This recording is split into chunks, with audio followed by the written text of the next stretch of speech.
আসসালামু আলাইকুম, কেমন আছেন সবাই? আশা করি সকলে ভালো আছেন। বুটস্ট্র্যাপের নতুন পর্বে আপনাদেরকে স্বাগতম। ইতিমধ্যে আমরা কালার নিয়ে কথা বলে ফেলেছি। আশা করি কালার নিয়ে আর কোনো কনফিউশন আপনাদের নেই। যদি থেকে থাকে তাহলে কমেন্ট বক্স ইজ ইয়োর্স। আজকে আমরা কথা বলবো হচ্ছে বুটস্ট্র্যাপের গুরুত্বপূর্ণ একটা বিষয় নিয়ে, সেটা হচ্ছে টেবিল। আমরা কোনো কাজ করতে গেলে এবং প্রফেশনালি কোনো ওয়েবসাইট তৈরি করতে গেলে, কোনো কাজে কোনো একটা ওয়েবসাইট তৈরি করতে গেলে, যেটার মধ্যে আমাদের বড় বাজেটের কোনো ওয়েবসাইট যদি তৈরি করতে যাই, সেটার মধ্যে আমাদের টেবিলের ব্যবহার লাগেই, মাস্ট বি। কারণ আমরা ইনফরমেশনগুলো ডাটাবেজে সেন্ড করি, সেখান থেকে আমরা ডাটাবেজ থেকে যখন ইনফরমেশনগুলো রিসিভ করি তখনই আমরা টেবিল আকারে রিসিভ করি, এবং এতে করে আমাদের ডাটাগুলো দেখতে, পড়তে এবং বুঝতে খুবই সহজ হয়। সো আজকে আমি কথা বলবো হচ্ছে এই বুটস্ট্র্যাপের টেবিল নিয়ে। টেবিলগুলোকে কীভাবে সাজাবো, কীভাবে টেবিল তৈরি করব এবং কীভাবে এটাকে একটা প্রফেশনাল লুক দেওয়া যায়, সেই বিষয়গুলো নিয়ে একটু একটু করে আলোচনা করব। সো বেশি কথা না বলে চলুন মূল ভিডিওতে। তো আমরা আমাদের এডিটরটা ওপেন করে নিলাম। এখানে আমরা সাধারণত ইতিমধ্যে আপনারা জেনে থাকবেন যে টেবিল কীভাবে নিতে হয়।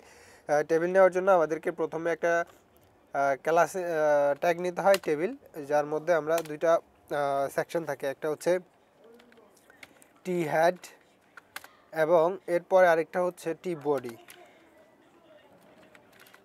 তাতে এই টেবিলের মধ্যে আমাদের টি হেড হচ্ছে হেডিংটা যেটা থাকে আমাদের টেবিলের সেটা, এবং টি বডিটা হচ্ছে বটম, টেবিলের যত সব ইনফরমেশন আছে সেইটা।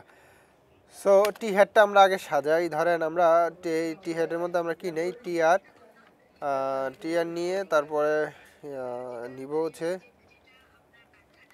TH into 5। পাঁচটা সেকশনই নিয়ে থাকি, পাঁচটা সেকশন নিয়ে থাকি। তার মধ্যে হচ্ছে ধরেন এটার মধ্যে আমরা নেম এবং তারপরে হচ্ছে ই আচ্ছা নেম এমন F F A T H E R S father's father name MOTHER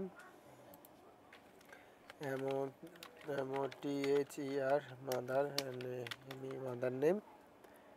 আর এরপরে নিব হচ্ছে রুল এবং এটা হচ্ছে রেজিস্ট্রেশন। হ্যাঁ, আর জি সংক্ষেপে নিলাম রেজিস্ট্রেশন। আমরা কি নিলাম, নাম নিলাম, বাবার নাম নিলাম, মায়ের নাম নিলাম এবং রুল নিলাম, রেজিস্ট্রেশন নাম্বার নিলাম। এটা হচ্ছে টি হেডে। তো এটা আমরা যদি দেখি কীরকম লুক আসে, আমরা লাইভ সার্ভারে গেলে আমরা দেখতে পাবো যে আমাদের এই তো গো লাইভ সার্ভার। এখন দেখেন এটা এইরকম আসছে, কিছুই বোঝা যাচ্ছে না, কিছুই এখানে name, father name, mother name, rule, কিছুই বোঝা যাচ্ছে না যে কোথায় কী কীভাবে। তো আমরা পরের ইনফরমেশনগুলো দিয়ে নিই টি বডির মধ্যে নিতে হলে আমাদেরকে আবার নিতে হবে হচ্ছে টিআর। যেহেতু আমরা 5টা নিয়েছি, তখন আমরা নিব টিএইচ ইন্টু 5, মানে কোডটাকে ফাস্ট করার জন্য আমরা একটু তাড়াতাড়ি করতেছি। নেম ধরেন আমি দিলাম রিয়াজ, ফাদার্স নেম দিব হচ্ছে ধরেন মিস্টার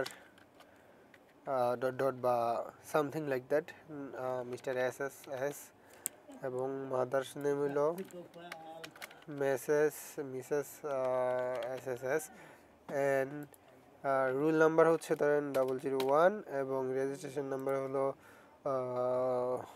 1 2 3 4 5। এটা হচ্ছে আমার রেজিস্ট্রেশন নাম্বার।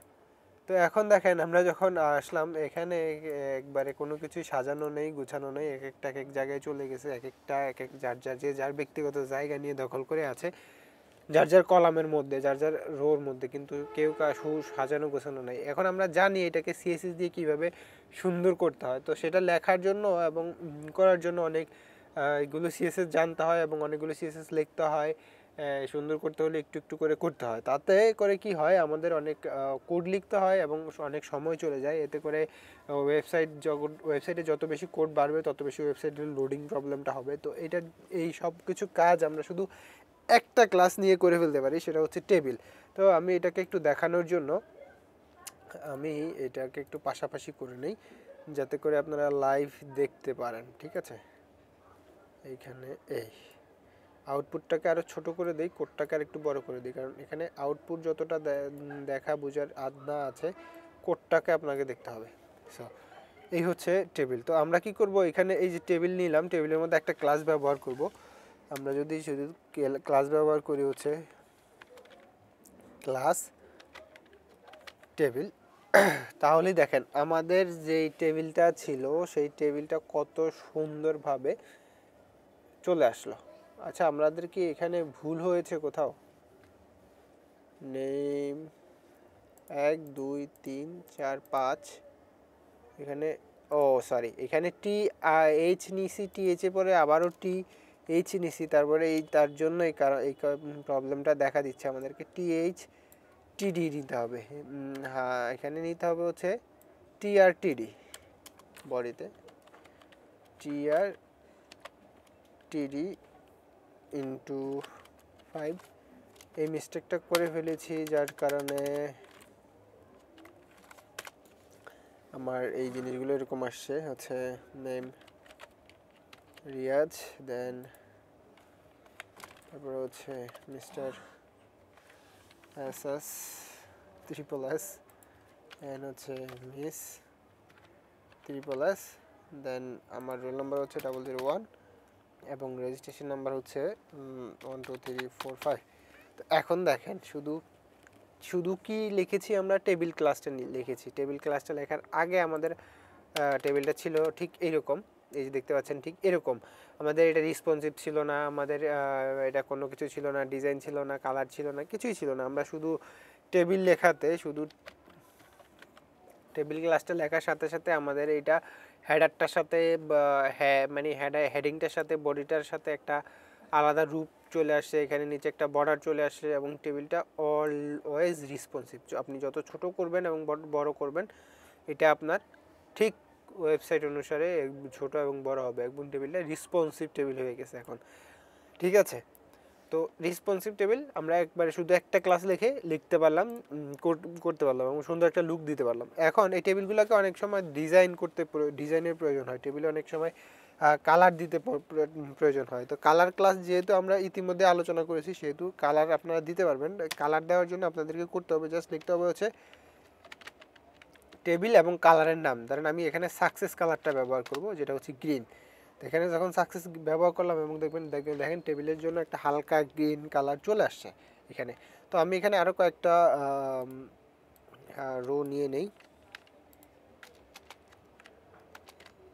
3টা 4টা 5টা রো নিলাম, এবং 5টা রোতেই একই রকম নাম। যেহেতু আমাদের টেবিল ইনফরমেশনগুলো আমার এখন দরকার নেই, আমার হচ্ছে ডিজাইনটা হচ্ছে মেইন থিং, সেজন্য আমরা 5টা নিলাম। এখন আমি কালার দিতে পারলাম টেবিলের। এখন এই যে কালার, যে বুটস্ট্র্যাপের যতগুলো কালার আছে, আপনারা শুধু এইখানে শুধু এই কালার নামটা চেঞ্জ করে দিলেই আপনারা যে কোনো কালার ব্যবহার করতে পারবেন, এতে কোনো সমস্যা নেই। এখন অনেক সময় প্রয়োজন হয় যে টেবিলের এই আলাদা আলাদা ইনফরমেশনগুলো দেখাতে হয় আলাদা আলাদা কালারের ভাবে। তো এই জন্য আমরা কি করবেন, প্রত্যেকটা রোতে ক্লাস দিয়ে আলাদা আলাদাভাবে করবেন না, সেটার জন্য বুটস্ট্র্যাপ আপনাদেরকে খুব সহজ একটা ওয়ে দিয়ে দিয়েছে, সেটা হচ্ছে টেবিল স্ট্রাইপ। যখন টেবিল স্ট্রাইপ ক্লাসটা আপনারা ব্যবহার করবেন, তখন দেখবেন যে প্রত্যেকটা রোর একটার পরে একটার কালার একরকম, আরেকটা কালার একটু ভিন্ন রকম, আরেকটা কালার ভিন্ন রকম, আরেকটা কালার একটু ভিন্ন রকম, যাতে করে প্রত্যেকটা রোর মধ্যে বিষয়গুলো বোঝা যায়, আলাদা আলাদাভাবে সহজে বোঝা যায়, যে রোর ইনফরমেশনগুলো পড়তে পারা যায়। সেই জন্য এই স্ট্রাইপটা আমাদের অনেক সময় প্রয়োজন হয় স্ট্রাইপ করার জন্য। এরপরে এখন দেখেন আমাদের টেবিলে কোনো বর্ডার নেই। আমরা যদি টেবিলে বর্ডার আনতে চাই, আমাদেরকে শুধু লিখতে হবে হচ্ছে টেবিল বর্ডার। যখন আমরা টেবিল বর্ডার লিখবো, লেখার সাথে সাথে দেখবেন যে সুন্দর করে একটা, মানে খুব বেশিও না আবার খুব হালকাও না, একটা বর্ডার চলে আসে প্রত্যেকটা টেবিলের জন্য, যাতে করে আমাদের ইনফরমেশনগুলো আরও ভিজিবল হয় তার জন্য। এখন দেখা গেছে যে এটাও আমাদের একবারে সম্পূর্ণ নয়, এর মধ্যে আমাদের প্রয়োজন হয় যে অনেক সময় দেখা গেছে মাউস যখন হভার করবো, আমি মাউস যেটার উপর নিব সেটাকে একটু হাইলাইট করতে, সেটাও আমরা করতে পারবো। সেটা করার জন্য আমাদেরকে জাস্ট লিখতে হবে হচ্ছে table hover, HOBER, table hover. যখন আমি টেবিল হভার লিখবো, তখন দেখেন যে আমি যখন মাউস নিয়ে যাচ্ছি, যেটাতে মাউস নিয়ে যাচ্ছে সেই জিনিসটা সিলেক্টেড হয়ে যায়, সেই রোটা সিলেক্টেড হয়ে যায়। তো এটা হচ্ছে বা টেবিল হভারের কাজ। তো এখন আমরা দেখতে পাচ্ছেন যে আমরা সিম্পল কয়েকটা ক্লাস লিখে কত সুন্দর একটা টেবিল তৈরি করে ফেলতে পারছি এবং আমরা হভার ইফেক্টও দিয়ে ফেলতে পারছি। এবং এটা যদি আমি হেডিংয়ে নেই তখন কিন্তু হভার ইফেক্ট থাকবে না, যখন আমার বডিতে আসবো তখনই হভার ইফেক্টটা কাজ করবে। তো এরপরে আমাদের আছে হচ্ছে এই ধরেন টেবিলটাকে যদি আমরা শুধু কালার এখানে না দিয়ে মানে এমনি কালার ব্যবহার না করে যদি ব্ল্যাক করতে চাই, ব্ল্যাক অ্যান্ড হোয়াইট করতে চাই, মানে ব্যাকগ্রাউন্ডটা ব্ল্যাক থাকবে টেক্সটগুলো হোয়াইট থাকবে, তাহলে আমরা কি করব, এখানে কি ব্যাকগ্রাউন্ড ব্ল্যাক টেক্সট হোয়াইট ব্যবহার করব না। এখানে আমরা এই যে টেবিল সাকসেস ব্যবহার করছি কালারটা, এই কালারটাকে আমরা অন্য একটা ক্লাস আমরা যখন ক্লাস ব্যবহার করব না, মানে কালারের ক্লাস ব্যবহার করবো না, আমরা যদি শুধু ব্ল্যাক বা ব্ল্যাক অ্যান্ড হোয়াইট করতে চাই তখন আমরা জাস্ট এখানে লিখবো হচ্ছে টেবিল ডার্ক, DARK ডার্ক। যখন আমরা টেবিল ডার্ক লিখবো তখন বুটস্ট্র্যাপ বুঝে নিবে অটোমেটিকলি যে আমাদেরকে এটা ব্যাকগ্রাউন্ড ব্ল্যাক করতে হবে এবং বাকি সব কিছু হোয়াইট করতে হবে। আমাদের টেবিল ইনফরমেশনগুলো, হেডিংটা, সব টেক্সটগুলো হোয়াইট এবং বর্ডারগুলোও হোয়াইট, আমাদের সমস্ত কিছু একটা ক্লাসের মধ্যে হয়ে গেলো যে টেবিলটাকে আমরা ডার্ক ব্ল্যাক অ্যান্ড হোয়াইট করতে পারলাম। তারপরে হচ্ছে আবার যদি আমরা চাই যে আমাদের টেবিলে কোনো রকমের বর্ডার প্রয়োজন নাই, আমরা জাস্ট কি লিখবো হচ্ছে ধরেন টেবিল হভার থাক, টেবিল স্ট্রাইপটা আমি তুলে দিই যাতে করে আমরা হভার ইফেক্টটা বুঝতে পারি, তাহলে স্ট্রিপটা থাকলে বোঝা যায় না। এখন আমরা দরকার হচ্ছে যে টেবিলে কোনো বর্ডারের দরকার নাই, তাহলে আমরা কি করব, এখানে টেবিল বর্ডারের ক্লাসটা উঠে দিতে পারি। তখন টেবিল বর্ডার ক্লাসটা উঠে দিলেও কিন্তু একটা হেডিংয়ের আন্ডারলাইন থেকেই যাচ্ছে এবং প্রত্যেকটা রোর মাঝখানে একটা আন্ডারলাইন থেকে যাচ্ছে। তো এইগুলোকে দূর করার জন্য আমাদেরকে জাস্ট লিখতে হবে কি হচ্ছে TABLE table borderless, BORDERLESS table borderless যখন লিখবো তখন আমাদের এন্টায়ার টেবিলে কোনো রকম কোনো বর্ডার থাকবে না। আমরা চাইলে টেবিলকে এইভাবেও সাজাতে পারি। আবার যদি আমরা চাই যে টেবিল আমাদের অনেক সময় হয় কি যে আমরা যখন টেবিলে এখানে কয়েকটা ইনফরমেশন, 5টা ইনফরমেশন, কিন্তু অনেক সময় হয় কি আমাদের টেবিলে অনেকগুলো ইনফরমেশন থাকে, তখন ডিসপ্লের বাইরে চলে যায়, তখন আমাদের এটাকে রেসপন্সিভ করা প্রয়োজন হয়। তো সেরকম হলে আমরা কীভাবে দেখাবো আমি দেখাই। তাহলে আমরা এখানে আমি একটু কাজ করি, পুরো টেবিলটাকে একটু কেটে দিই, পুরো টেবিলটাকে কেটে দিয়ে আমি আবার করে টেবিল নেই। এখানে আমি আবার টেবিলটাকে সাধারণভাবে একটা ইনফরমেশন দিয়ে সাজালাম, যদি ইনফরমেশন দিকে আপনাদের তাকানোর দরকার নাই, কারণ এখানে কোনো ইনফরমেশন আমি ডেডিকেটেড করে লিখিনি, জাস্ট ডিজাইনটাকে দেখানোর জন্য।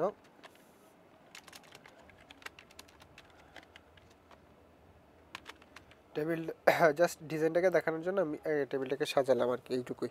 এখন দেখেন আমাদের টেবিলটা অনেক বড় হয়ে গেছে এবং এটা আমাদের পর্দার বাইরে চলে গেছে, বড় পর্দায় চলে গেছে বাইরে, এবং ছোট পর্দায় তো আর বলার কিছুই নাই, আমাদের এখানে স্ক্রল বার চলে আসছে। কিন্তু আমাদের যখন এরকম একটা স্ক্রল বার চলে আসবে তখন কিন্তু আমাদের ওয়েবসাইটটা রেসপন্সিভ থাকবে না, থাকলো না।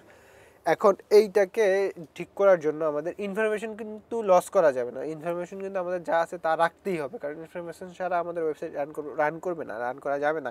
তখন আমাদেরকে ইনফরমেশন ঠিক রেখে টেবিলটাকে রেসপন্সিভ করতে হবে। সেই জন্য কী করতে হবে, আমাদেরকে একটা ক্লাস ব্যবহার করতে হবে যেটা হচ্ছে টেবিল রেসপন্সিভ, RESPONSIV। যখন আমরা টেবিল রেসপন্সিভ ক্লাসটা ব্যবহার করব তখন আমাদের এই টেবিলটা রেসপন্সিভ হয়ে যাবে। এই যে দেখেন টেবিলটা আমাদের এখন রেসপন্সিভ হয়ে গেল, এখন ওয়েবসাইটের বাইরে যাবে না, এরকম একটা স্ক্রল বার চলে আসবে টেবিলের। এই স্ক্রল বারটা ধরে টেবিলটা এদিক এদিক নিলে আমাদের ইনফরমেশনগুলো দেখা যাবে, কিন্তু ওয়েবসাইটটা রেসপন্সিভের উইন্ডোজের মানে পর্দার বাইরে যাবে না। এটা হচ্ছে টেবিল রেসপন্সিভের কাজ। এবং এই টেবিল রেসপন্সিভটা আমরা আরও কয়েকভাবে ব্যবহার করতে পারি, যেমন আমরা ওই যে সাইজ হিসাবে যদি আমরা ব্যবহার করতে চাই আমাদের মোবাইল সাইজ এবং ট্যাব সাইজ, আবার হচ্ছে ল্যাপটপ সাইজের জন্য, তাহলে আমরা যথারীতি এসএমটা হচ্ছে মোবাইল একবারে স্মল সাইজের জন্য, একেবারে ছোটো সাইজের জন্য, এবং এমডিটা হচ্ছে মিডিয়াম সাইজের জন্য, এবং এই যে এলজি হচ্ছে লার্জ সাইজের জন্য। লার্জ সাইজে আসলে মানে একটা সাইজ আসার পরে এটা রেসপন্সিভ হবে, বড় পর্দায় ঠিক থাকবে এবং লার্জ সাইজে এসে এটা রেসপন্সিভ হয়ে যাবে। তো আমরা এই রেসপন্সিভ ক্লাসটাকে এভাবে ব্যবহার করতে পারি। তো এটি হচ্ছে বুটস্ট্র্যাপের টেবিলের দারুণ একটা ব্যবহার করার দারুণ একটা মাধ্যম, এবং এই মাধ্যমে আমরা ব্যবহার করে আমাদের ওয়েবসাইটটাকে খুবই অ্যাট্রাকটিভ এবং সুন্দরভাবে ডিজাইন করতে পারি। সো আশা করি টেবিল সম্বন্ধে বুঝতে পেরেছেন। আর যদি কিছু বুঝতে না পারেন তাহলে অবশ্যই কমেন্ট বক্স ইজ ইউরস। আর যদি ভিডিওটা ভালো লেগে থাকে একটা লাইক দিবেন, আর যদি ভিডিওটা ভালো না লেগে থাকে ডিসলাইক বাটনে ক্লিক করে কমেন্ট করে জানিয়ে দিবেন যে আমাদের ভিডিওটা কেন ভালো লাগেনি। ধন্যবাদ সকলকে।